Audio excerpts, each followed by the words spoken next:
Okay, accessing this Dodge Ram 1994 1500 with a 318 engine, accessing the bottom bolt, which is a 16 millimeter. It's not that difficult, but it's the one on top, okay, which you can't see, and you need an extension bar to make it past the transmission lines right there. So I'm going to add this. That's a 6-inch extension bar. This is a 3-inch.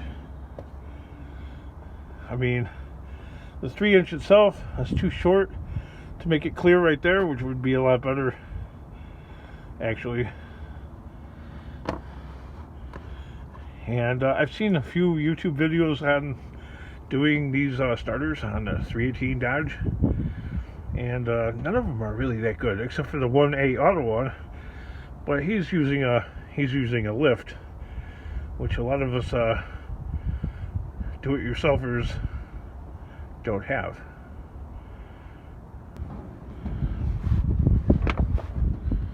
Well, with a little bit of wiggling, I was able to get the extension bar to connect in this deceivingly tight spot. There's plenty of room, but the fact that these trans cooling lines are in the way really makes otherwise it wouldn't be really too hard. I mean, compared to, you know, the Chevy 305, 350, etc. That setup, if you've ever done one of those, you got the frame like comes over kind of like on an angle, and the oil pan is it's wider than the bottom of this Dodge one, which actually looks deeper than the 350 Chevy, but like I'm saying, looks. But you don't have this much room like this wide open on a Chevy.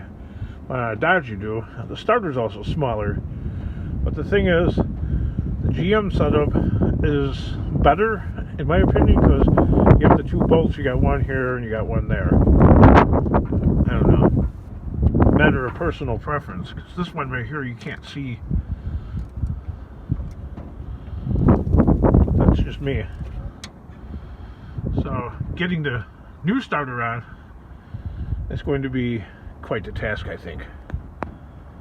I've loosened it to the point where I think I can actually get it.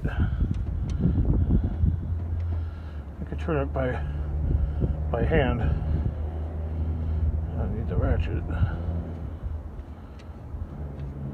Wow, that truck is loud. You can hear that. Can you hear that? That guy's really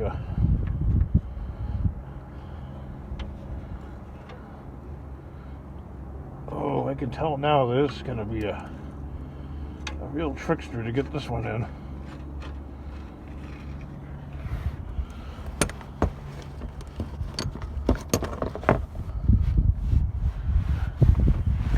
The bottom one? No problem.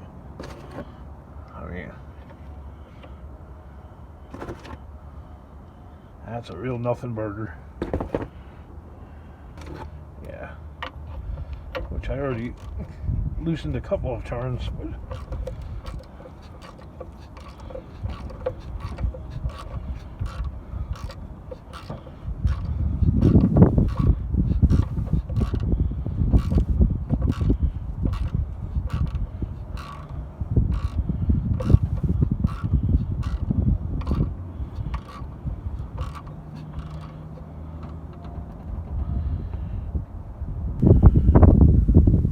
practically got it to the point. There we go. Don't want it to fall though, really hard. So see how I controlled the fall, because you don't want to wreck the wires unless you're into extra unnecessary repairs. So what I'm going to do is spray some WD-40 on there, or whatever spray is handy. Even though this is the old one, and if it breaks, it breaks. I'd rather have it not break. You know why? Because at least we know that this one does work, kind of. But the other one, even though it's brand new, we're not sure that it actually works. I've actually bought some before that turned out they were so defective it didn't work at all. Let that soak in for a second. Doesn't seem to be any unusual wear to the Bendix gear.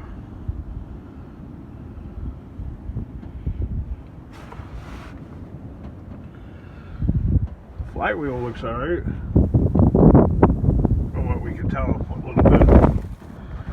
And I'm also looking at an additional problem that I have that's been ongoing for a long time, and that's I got a trans leak, and I couldn't tell whether it was coming from the main seal up here or the pan gasket, but it appears it might actually be the pan gasket. We got grease all the way back there. I mean, anything's possible. It could be dripping on there, and surface tension is dragging it back that way. Anyway, we're on a starter repair here. We're not on a trans repair.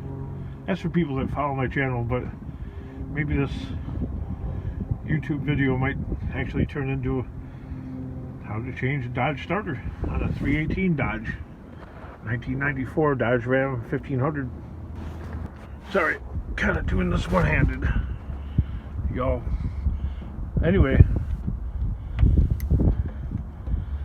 I just decided it's probably better to loosen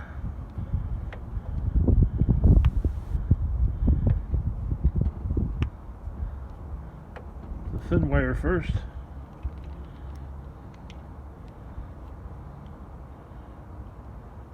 Even though it's together. And what size is that anyway? Can we even see? I'll let you know.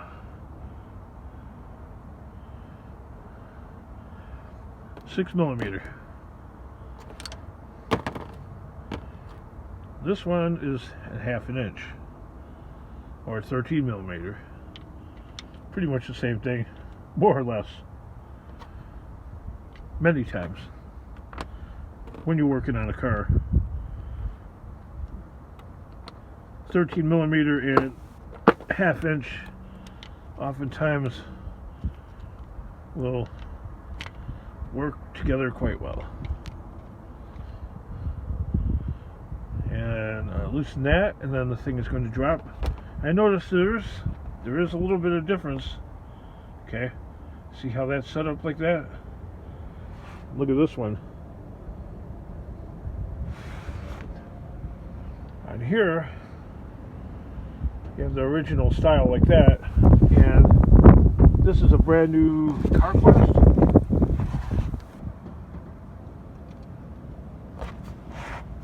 And on the old style one, which I have here, probably factory original, this is where the contacts are, right here. And they added this thing on for some reason. No idea. We'll see if it works. I matched them up, the posts, the electrical posts, and it seems as if this one is a little bit wider, like they're further apart just a little bit. We'll see if we can get it together though. You know what? I never realized this, but okay, well, first of all, it's kind of dark.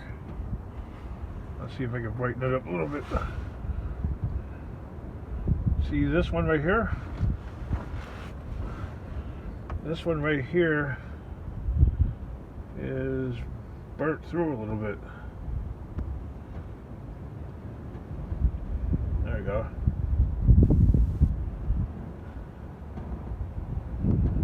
That could have been part of the problem. But then, let's bring it out here.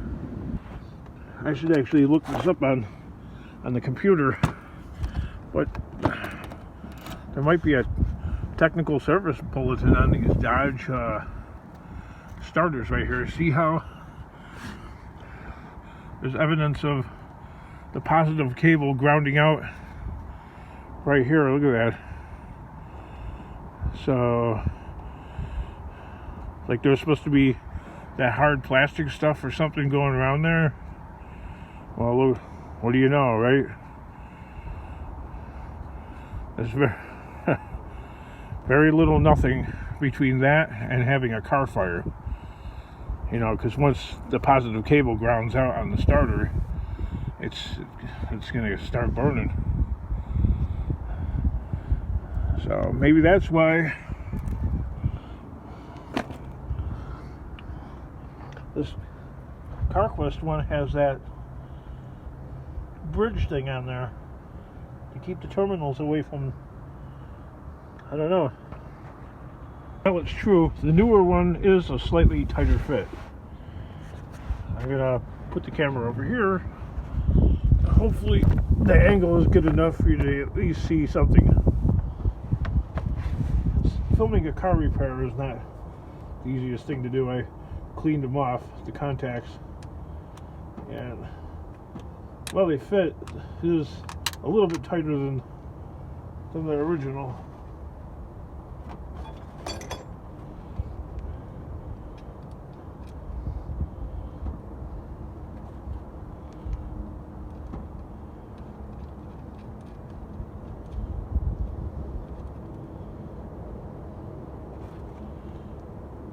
Figure tighten first, obviously.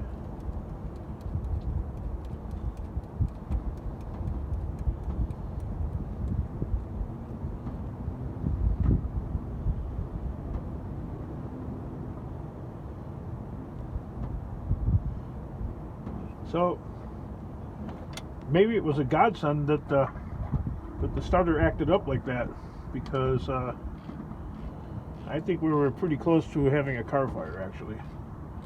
Electrical fire, anyway. Get that one torqued down reasonably.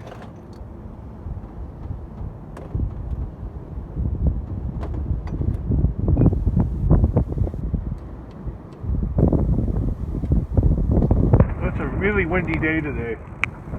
We got gusts, probably close to 40 miles an hour. So hopefully I can get this done before, I don't know, it's supposed to sleet and stuff like that. So alright, they're nice and snug, so I'm going to try to install it, which doesn't sound very reassuring, does it?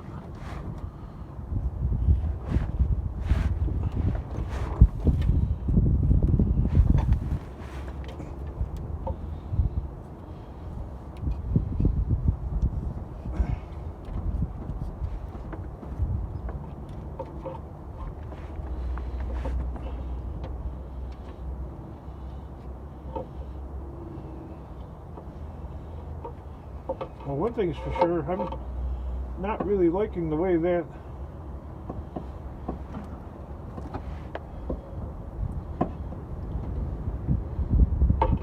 setup is. There we go.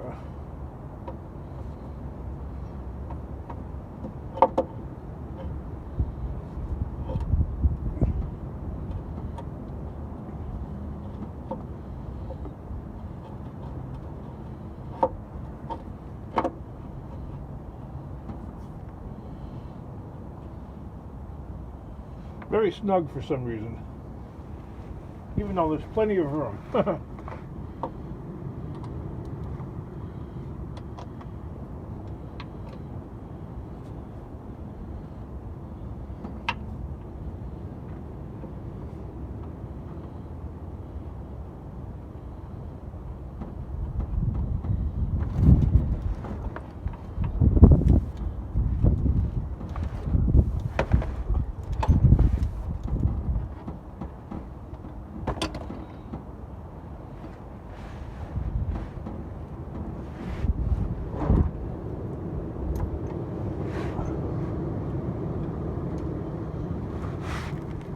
Okay, we're still filming. One of the things is should actually wear goggles when you're doing that. I got like a little cinder in my eye there or something.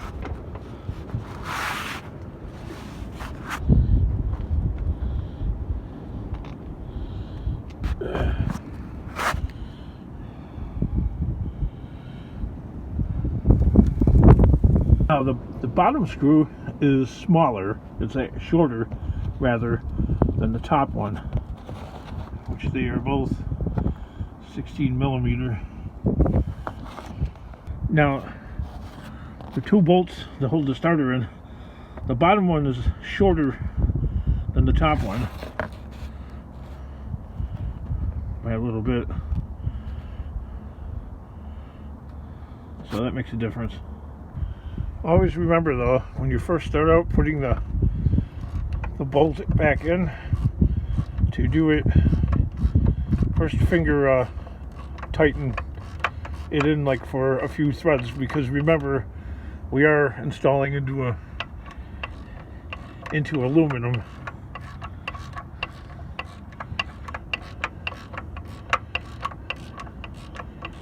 Unlike the General Motors setup on on the 350 Chevy engine, you're threading into cast iron.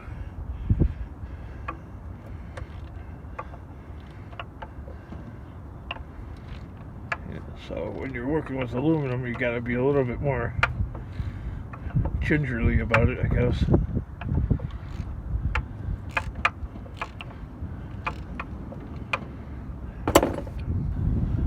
So basically, how to finish this off is to continue finger tightening it in until you can't anymore, and then put the ratchet on the end there, and I think we'll be good to go.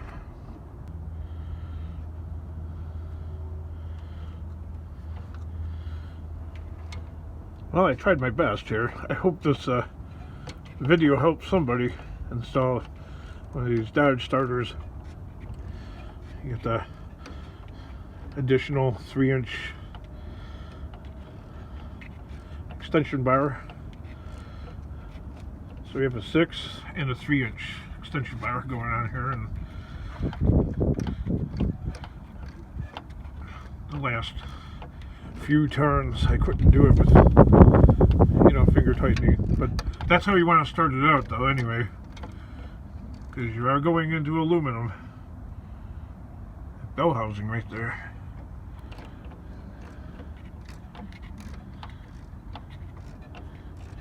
You only get like about a quarter of a turn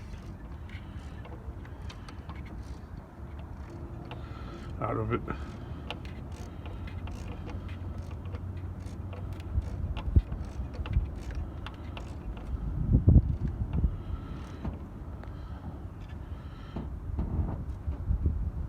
Alright, that feels like it's snugged up pretty good. There we go. Nice and snug, but not, let's not get crazy about it.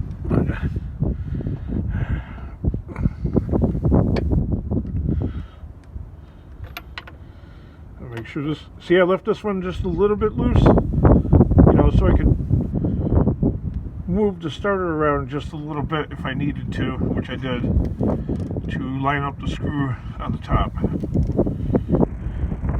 Torque that on there. I know I'm doing it well one-handed. Ideally, I actually need two hands on here to crank it. It's just a video to give you the right idea. I think we're good.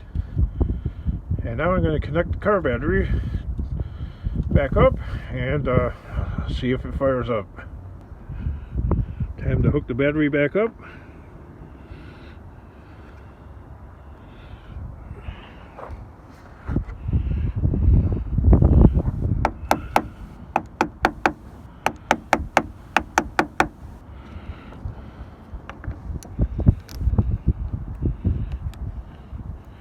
I think everybody watching this knows how to tighten a battery.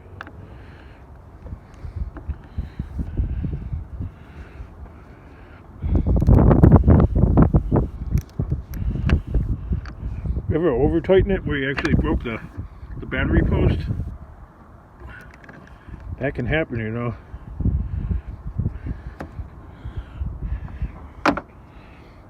This one over here, that's a 12 millimeter right there.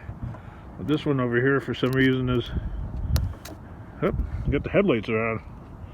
Let's turn the headlights off. We don't want the battery to be dead.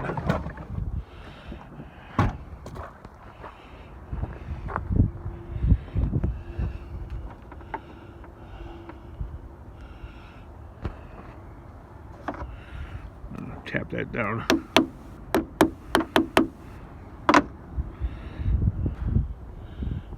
Tightened in place,